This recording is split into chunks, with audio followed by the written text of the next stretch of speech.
On a accès à la dictée sur iPad, c'est-à-dire que dès que le clavier apparaît, eh bien, on peut peser sur ce petit bouton ici qui nous permet de dicter le texte qu'on aurait écrit autrement.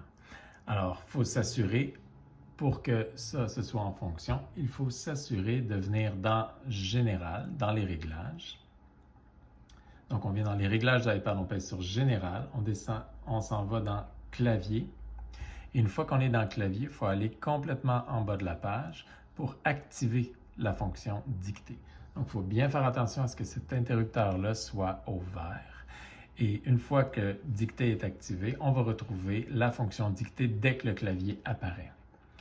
En passant, ici, on peut rajouter des langues au clavier et ce sont toutes ces langues-là qui vont se télécharger comme dictée. Donc, si on a français et anglais comme clavier téléchargé sur notre iPad, eh bien, on va avoir français et anglais comme fonction de dictée aussi.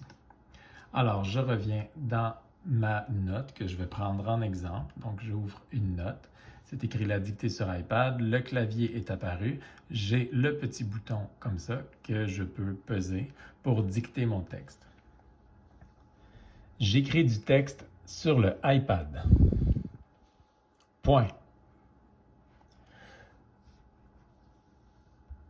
Et voilà, une fois que j'ai terminé, je pèse sur le petit bouton, ça disparaît, le clavier revient.